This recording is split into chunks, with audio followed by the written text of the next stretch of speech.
Hi everyone, my name is Ammar Takla and I'm the author of the Depersonalization Guide. I suffered from depersonalization for about 2 years and I was able to recover 100% from it.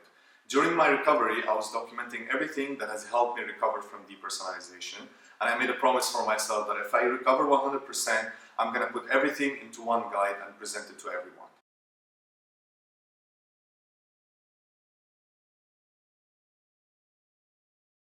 The main cause for depersonalizations are mainly traumas. So the trauma could be as a result of, for example, loss of loved one, a bad drug experience, or in my case, for example, the war that happened in my country, Syria. But in this video, we're going to focus more on depersonalization from weed or drugs in general, because that's becoming more and more common these days. So when you have a bad drug experience, your brain also goes into some kind of trauma.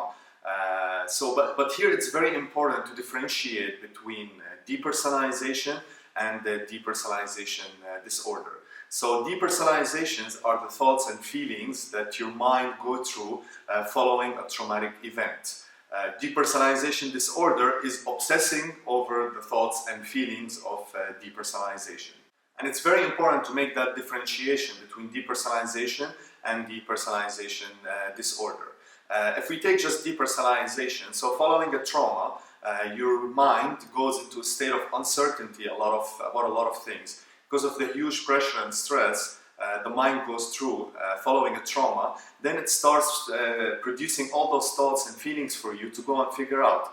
Some of the thoughts could be like, am I still the same person following that trauma? Is this world still the same? Is this world even real? Because your brain now doesn't believe the reality around him because of that traumatic event that you went through. Some of the feelings that we go through as well following a trauma is like, I'm feeling detached from myself, or I'm not feeling real, or I'm feeling, for example, the people around me are not real now. So that's depersonalization, and it's actually very common, and it's actually a good thing for you. Because depersonalization feelings, they're actually there to protect you from having another traumatic event again. And it's actually analyzing the situation of what happened with you, and that's why you experience those kind of thoughts and feelings. However, depersonalization disorder is a different thing. So after we experience the depersonalization's feelings and thoughts, a lot of people, they just ignore those thoughts and feelings, they move on with their lives, and then they're done. They don't have depersonalization disorder, they don't have those thoughts and feelings anymore. But a lot of people, they start obsessing over those thoughts and feelings. So for example, in my case, I went on Google and I started researching and typing the questions and the feelings that I was experiencing, and then I was coming across all those kinds of forums and people's stories speaking about, I don't know, maybe different feelings they were having, or that, you know, they have depersonalization disorder and they've been having it for years and years. And then the panic starts with me, because, you know, I'm very afraid that I'm going to have those thoughts and feelings for a long time. And then you get into the cycle of depersonalization disorder. All what you do is you wake up in the morning and then you start researching on Google and online forums and having discussions with people. And then the only thing that you're thinking about is depersonalization. And the feeling starts growing more and more to the point that you are diagnosed with depersonalization disorder. So in my book, The Depersonalization Guide, I spoke a lot about the brain cycle. So I explain how do we get depersonalization, and I explain as well how does it progress to depersonalization disorder. So the brain cycle is very important, because everything we do in our lives actually goes through the same cycle, which starts with an experience, then thoughts, feelings, actions, and consequences. So when we are born as little kids, we don't have a personality, we don't have a character. The more experiences we go through, the more we learn about the world and we learn about ourselves, and those experiences actually define the thoughts that we have during the day, which also defines the feelings, and also we base our actions based on the thoughts and feelings that we have. And then it finishes with the consequences. The consequences is just, you know, the results of the actions that you take. So if we take just depersonalization, for example, you know, when you have the trauma, that's the experience, you go into a bad experience. I explained that, you know, your mind start creating those kind of questions and feelings for you following that traumatic event. And here your actions actually defines what will happen.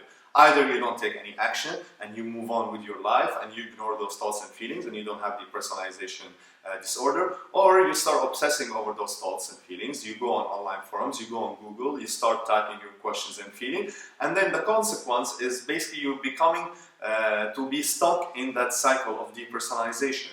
And then when you start being in panic mode and you start being scared, you start repeating the same cycle. So the only experiences you're creating for yourself are online forums, depersonalization, you're only researching during the day. So the only thoughts are going to come in your mind are going to be related to depersonalization disorder. And then the feelings are going to grow and you're going to be more scared. And the actions here just keep repeating itself. And that's what I call the depersonalization disorder cycle. So, for example, I'll just give you an example. If you just like living a normal life, like you play football, you go to work or you go to school, for example, you have a girlfriend or a boyfriend, and then you're just having normal conversations with your friend, and then the only thoughts and feelings you're going to have are normal ones and random ones. So you're going to think maybe about the match that you played, or you're going to think about that project you're working on at your work, and then the consequence is just you're living a normal life. But once you start obsessing about depersonalization, and the only thing you do is research and speak about depersonalization during the day, then that's the only thing you're going to think about, and that's the only thing you're going to feel during the day. And then the feelings and thoughts are going to keep growing until it becomes real. And then people think, I'm kind of mentally ill, or some damage has happened to my brain because I cannot get out of that cycle. But the most important here is to break the cycle, and that's exactly how I explained that in the depersonalization guide.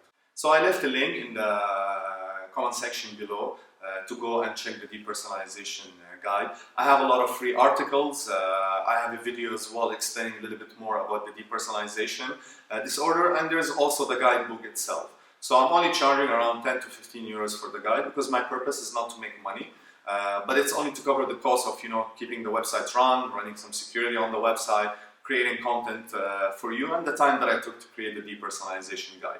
So it's very important that you go and check out the guide, because I have step-by-step plan on how to recover from depersonalization and how to get out of that cycle.